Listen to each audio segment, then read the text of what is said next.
अस्सलामुअलैकुम। देखिए आज इतना ज़्यादा रश है और इतना खूबसूरत सा मंज़र है। और अस्सलामुअलैकुम, कैसे हैं आप सब? अच्छा जी, मैं क्या कर रही हूँ, मैं आ गई हूँ पीएफ म्यूज़ियम और आज का जो लुक है वो मैं आपको दिखाती हूँ। ये है मेरा लुक। और जी बस अभी मैं आई हूँ और आज पीएफ में रश है। रोड पे रश नहीं था, संडे होता है तो रश होता है। तो मैं समझ रही थी कि आज शायद रश होगा, लेकिन इतना कोई ख़ास रश नहीं था। तो बस अभी मैं जाती हूँ और जाके देखती हूँ। इमरान भी आ गया, बल्कि मैं देख रही थी गाड़ी से कि वो शीशे से कि वो आ रहा था, और अभी मैं देख रही हूँ तो वो वहाँ पे मौजूद है। सो चलें, मैं अपना दुपट्टा सही कर लूँ, फिर आपसे बात करती हूँ। अपना ख्याल रखिएगा। चलिए, आप दम ढक्कन लगा के दम दे दिया, वही दम जो बीवियाँ शौहर के नाक में देती हैं, वैसा ही एक दम हमने चावलों को भी दे दिया। आपसे थोड़ी देर भी वो वाइटल के स्टॉल पे जा सकते हैं मिस्टर से, लेकिन वो लोग बड़ी दूर दराज से यहाँ पर आते हैं। और अगर आप यूट्यूब पे लिखेंगे वाइटल टी या पीएफ म्यूजियम की चाय, तो आपको बेशुमार वीडियोस और व्लॉग्स नजर आ जाएंगे जो लोग आके यहाँ पे सज्जाद के साथ बनाते हैं और यहाँ पे आके चाय पीते हैं, बड़ा मज़ा लेते हैं, शाम को यहाँ पे चहलकदमी करते हैं।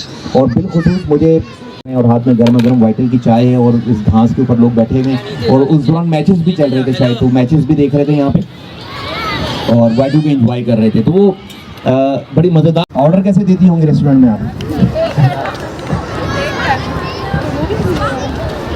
ठीक है, कीजिए। और ये स्टॉल तब तक यहाँ पे मौजूद है जब तक हमारा ये स्टेज ऑन है। जैसे ही हमारा स्टेज क्लोज होगा ये स्टॉल भी क्लोज हो जाएगा। उसके बाद आपको अच्छी चाय सजाद भाई के हाथ की पीएफ म्यूजियम में दस्तयाब नहीं होगी। तो यहाँ पे लेते हैं छोटा सा आप लोगों के पास। और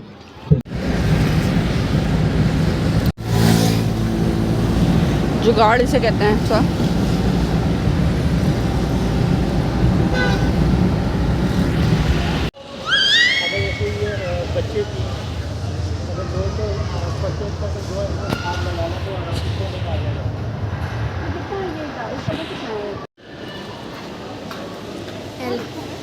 क्या चिकन बर्गर पैटी जो है 750 ग्राम। 750 ग्राम कौन सी वाली है? 750? हाँ 750 ग्राम की वाली। अच्छा, तो वो 750 का है, वो तो 570। 750 ग्राम लिखा बना। अच्छा ग्राम, मुझे लगा 1000 ग्राम ये तो नहीं है। चिकन बर्गर पैटी ये वाली है, बर्गर पैटी है। और ये इसकी बना के का फ़ायदा अपन। चलो 40 मिनट का होता है, ये 30 मिनट का होता है।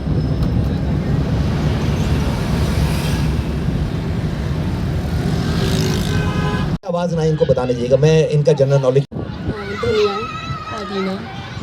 धनिया पुदीना कभी कभार जो है ना मैंने ये नोट किया है कि अभी यहाँ पे रश का थोड़ा कम है। मैंने कहा आपसे बात कर लेती हूँ कि हालात एकदम से जो है ना सारा कुछ क्या करना चाह रही हैं अंकल, एकदम से जो है ना लगता है कि सारा कुछ आपको डरा रहा है, सब कुछ डरा रहा है और सब कुछ रुकावट के तौर पे आ गया ना, रुक गई है हर चीज़। तो जब ये चीज़ें रुक जाती हैं ना तो मुझे ऐसा लगता है कि हमें भी रुक जाना चाहिए। तो मैं तो यही करती हूँ कि मैं भी रुक जाती हूँ हालात के मुताबिक। तो मैं जब निकल रही थी, मतलब मैकेनिक की गाड़ी सही कर दी, फिर निकलना शुरू हो गई, स्टार्ट हो गई के लिए गाड़ी, तो देखा मैंने कि हवा चल रही है, बाकायदा तौर पे आंधी चल रही है। और अभी आंधी बिल्कुल ख़त्म है, कुछ भी नहीं है। शीशा जो है उस वक्त क्योंकि इतना ज़्यादा थोड़ा मैं डिस्टर्ब थी, मुझे था कि मैं जल्दी से बस शो पे पहुँच जाऊँ, तो इस वजह से जो है ना मैंने एसी भी नहीं चलाया था। होता है ना इंसान थोड़ा सा रिलैक्स होता है तो हर चीज़ मैनेज करके करता है। जूते भी वही कैजुअल पहनी हुई थी जो पहनी हुई थी, तो मतलब कोई भी चीज़ बहुत ज़्यादा से बस कैजुअल तरीके से थी सब कुछ।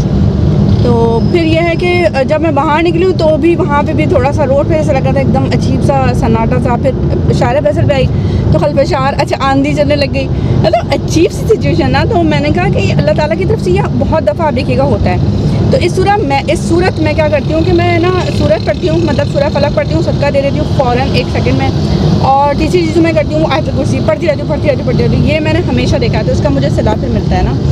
और ये चीज़ देखी है मैंने कि अगर शुरू से रुकावट हो रही है तो वो होती चलेगा, आपको फील होगा, वसवसा आएगा कि जैसे बाकी रुकावट हो रही है और हर चीज़ आपके लिए रोकी जा रही है, ये भी फील होगा। तो उस वक्त जो है वो चीज़ को करने के लिए जो है एक तो स्टॉप हो जाए, थोड़ा सा रुक जाएँ, ठहर जाएँ, थम जाएँ और अल्लाह के इशारे भी होते हैं बहुत सारे। और दूसरी बात ये कि आयतुल कुर्सी अल्लाह से ही मदद मांगना शुरू कर दें। तो ये मेरा मैसेज था। इस वक्त मैं बहुत ज़्यादा एक फीलिंग में थी। मैंने कहा चलो इसी वक्त आपके साथ ये बातें शेयर कर लूँ, क्योंकि ये बात मैं बाद में वो उस तरह से नहीं बता पाऊँगी जिस तरह से अभी कह पाती। और अभी बहुत ज़्यादा रश नहीं है, लेकिन है मोबाइल पे अगर मुझे साइड्स पे, मुझे यहाँ पे ब्लाइंड नहीं लगी हुई इस वाले मिरर पे, तो लोग देख रहे हैं ग्लास पे, उस शीशे उस पर गाड़ी के विंडो पे, तो लोग मुझे देख रहे हैं कि ये जो है वीडियो बना रही है। तो डेंजरस भी है, सही भी नहीं है, मेरे पास स्टैंड भी नहीं है। सो वैसे लेकिन हॉरर नहीं बज रहा, लेकिन मैंने कहा मैं आपके साथ ये अपना जो फीलिंग है वो एक्सप्रेस करूँ, शेयर करूँ और आपको बताऊँ क्या होता है और किस तरह से इसको मैं मैनेज करती हूँ। सो अपना ख्याल रखिएगा और मुझे दुआ में याद रखिएगा।